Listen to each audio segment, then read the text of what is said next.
Cash Williams lives in the American backwoods and often visits the only close people he has, his niece Savannah and her father Finney. The man is depressed and drinks a lot because his wife, Cash's sister, died recently. Only his teenage daughter and the work on the farm force him to get out of bed in the mornings. But he stopped going to church. He misses his beloved wife too much. The sermons are read by Father Wilder, a former dangerous criminal. Savannah boasted to him about her new knife. She and her uncle were waiting for her father in a cafe, but he never came. When Cash stepped aside to call him, 3 strange guys sat down at their table. The bandits reluctantly let the girl go and started a conversation about the farm. When Cash brought Savannah home, Finney was already dead drunk. Cash himself used to have problems with alcohol too, but he quit. And now his main problem is his brother-in-law, who mortgaged the farm through the bank to the local gang leader nicknamed Cat. Now this fool owes $100,000 to a ruthless thug. 2 guys decided to rob the woman's lab, where she cooks all kinds of poison, but one of them died after falling on the spikes in a pit, and the other got caught in a trap. Cash went to banker Zeke to talk about the debt. It turned out that Cat would not leave the family alone until Cash did some work for her. At that moment, the bandits were already on their way to the farm and broke into Finney's house. One of them, nicknamed Bull, started beating the man and sent Lanny to deal with the girl. Terrified, Savannah slashed the red-haired guy across the face, and he, without hesitation, used his fists. Finney and the girl were dragged outside, and the man was shot dead right in front of his daughter. However, a little later, we learned that the bandit actually fired right next to Finney's ear and only deafened him. Cash went to the sheriff. The lawman reminded Cash that he too had worked for Cat for a long time. He would gladly put the gang leader behind bars, but they needed solid evidence. The former criminal had no choice but to go to Cat's mansion. He wanted to know why the woman was threatening his family. It turned out that Cat did not need the farm or his idiot brother-in-law. The woman wanted her best thug to return to work. As repayment of the debt, Cash would have to complete 3 tasks, and the criminal was forced to agree. In the evening, Cat decided to personally punish the surviving robber so that the thief would never return. Cat cut off his finger. That same night, Bull came for Cash. It was time to complete the first task. Beaten up Harlan was thrown out of the car near a store. He immediately called someone, and the thief was picked up by a car. Bull and Cash followed it. In a house in the woods, a whole gang had gathered. They were planning to take revenge on Cat and attack her, but the woman acted ahead of them. The rest of the gang drove up to the house armed with shotguns and rifles. Cash was given a pistol, but there were no bullets in it. Within just a few seconds, 4 out of 5 people were gunned down. The last one tried to escape through the back door, but Cash knocked him out, and Lanny finished him off. Finney finally decided to quit alcohol and poured all the booze down the sink, which made Cash very happy. In the evening, the man met the preacher in a bar and told him his story. He and his sister had been fooling around with illegal substances for a long time, until one day she died from them. Her heart could not take it. In the middle of the night, Cash got another call. Now he had to get rid of his own Lazarus. Cat had found out that he was scheming on the side. Today, Cash just had to be the driver. Wells would take care of the heavy part.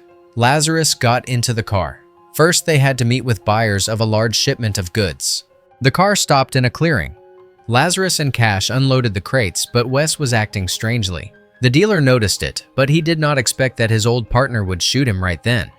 Cash was shocked because Lazarus was supposed to be taken out only after the meeting was over. The buyers were arriving in just 15 minutes, and they had not even hidden the body yet. A car with serious-looking men pulled up into the clearing. 2 fighters got out of it with rifles. The boss was very displeased to see 2 suspicious guys instead of the man he usually did business with. Wes was nervous, so Cash began the negotiations. The bearded man noticed blood on his boot, and Cash immediately pulled out his pistol. He suggested not to get distracted by small things and to finish the deal. The boss agreed and ordered the money to be brought. Within seconds, out of the 3, only 1 gunman remained alive. He resisted for a while and tried to run into the woods, but Cash caught up with him and shot him in the leg. The experienced bandit suggested they finish the deal anyway. There had been enough corpses for the day. Cash threw the bag of money into the car, and the man drove away with the goods. But there was a problem. After the shootout, the car broke down. So at his brother-in-law's call, Finney drove up to the clearing. They loaded the bodies and the money onto his pickup, and Cash destroyed the van. While washing the blood off, he told Finney that this was the second of 3 jobs he was doing to repay his debt. He also shared that if Kat did not keep her word, he had a backup plan. Cash met with the deputy sheriff and told Duke that he wanted to turn Kat in. There were plenty of her laboratories around here. She was producing an enormous amount of product.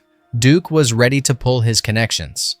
The bandit now had to mark all the laboratories on the map. Father and uncle were teaching Savannah to shoot rifles at targets, and she was doing quite well. One day, Duke stopped a suspicious woman. She tried to slip the officer $100, but Duke demanded she step out and open the trunk. She grabbed a pistol instead, and ended up in handcuffs on the asphalt. In the trunk lay a large batch of pills and powder. The courier promised Duke that he did not have long to live. In the evening, Bull and Lonnie came for Cash. They brought him to Kat's mansion. Tonight, a real banquet was being held there. Zeke was not just a banker. He was the son of the crime matriarch, and she adored her boy. The lady recalled the recent incident in the clearing. It was not for nothing she had hired Cash again. She had big plans for this professional. Once to leave the crew, Cash had been forced to burn his own hand. Now the main entertainment of this dinner party was rolled into the hall. In a chair sat the beaten deputy sheriff. This exemplary cop had long been a big problem for them. Now they would do something so horrific to him that no one else would ever want to cross their path. 2 crazy brothers, Bull and Lonnie, were to handle it. They each took a hammer and smashed Duke's knees. The man began begging to be released, saying he had a son, but the sadistic woman was only starting the fun. Even the other gangsters grew somber. This was too brutal even for them. All refused to get their hands dirty. Then Cash stepped forward and offered to take Duke into the woods and quietly dispose of the body there. In response, Kat grabbed a knife and cut Duke's throat, ordering his body to be carried out and fed to her dogs. Whatever remained of the body was to be buried by Cash. The bandit considered that their cooperation was finished with this. That was the 3rd and final job. But Kat did not care about any agreements. His niece would live only as long as Cash worked for their organization. The devastated bandit returned home. He would have to come up with a new plan. The next morning, Bull discovered that the murdered officer had been talking on the phone with Cash. Kat ordered the traitor punished. Cash also realized he would not be able to hide. He began driving around Kat's territory and marking all her laboratories on the map. Finney, for the first time since his wife's funeral, came to church but still could not stay inside. He apologized to Savannah for being a bad father. From now on, everything would be different. Right in front of them, Bull's car stopped and he dropped off 2 thugs with bats. Finney could not fight back for long. They knocked him to the ground and started breaking his bones. Pastor Wilder intervened and at least managed to save the girl, giving her the chance to escape. Finney looked completely unwell. Cash came to the hospital to see him, only to find out that the man had just passed away. Savannah was left with only her uncle. At Kat's mansion, the sheriff arrived. All this time he had been covering for the crime boss. But today, a man had been killed in front of a whole crowd. The woman replied that if the sheriff continued to bother her, he would follow his deputy into the grave. Cash was thinking about how to protect Savannah because not even the police could save them from these people. Cash prayed and asked God to help him wipe out all these bastards. The first to be sent to the other side was the thug who used to hang out with Lonnie. The maniac tried to shoot back but was killed with a bullet to the head. However, before dying, he managed to hit Cash with his car. Soon Kat learned about what had happened and sent her men to the preacher's house. They were sure Wilder was hiding the girl there. The preacher managed to smack one bandit with a frying pan, but the others overpowered him. Savannah was indeed hiding in the attic. To keep Wilder from being beaten to death, the girl left her hiding place and allowed herself to be captured. Cash rushed to his house and found out that Kat intended to exchange his life for that of his niece. But Cash was not going to play by the rules of this sadistic woman. Together with the preacher, they went to the bank and took Zeke hostage. They had nothing left to lose. Kat had 3 sons, and only one was still alive. Cash called her and suggested exchanging hostages at the quarry. But the woman declared that she would kill Savannah if Cash did not come to her estate immediately. Cash moved through the forest toward the mansion. Traps were set everywhere. Wilder had tied Zeke to the hood of a car and brought him to Kat. He would conduct the exchange, acting by the Old Testament, an eye for an eye, a tooth for a tooth. Meanwhile, Cash put a trap on the head of one of the guards. Samantha was left under the watch of Wes. The tied-up girl crawled over to the fireplace and cut the rope on a cleaver that was hanging there. A rifle was also hanging nearby, and Samantha wasted no time in using it.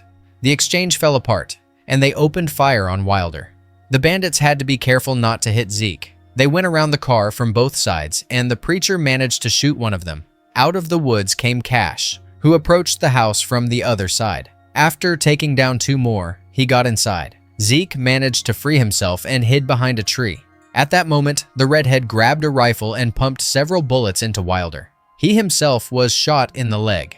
Zeke decided to escape into the forest, but there the vicious dogs were left unattended, and they immediately attacked him and tore him apart. Kat found her son dying in agony.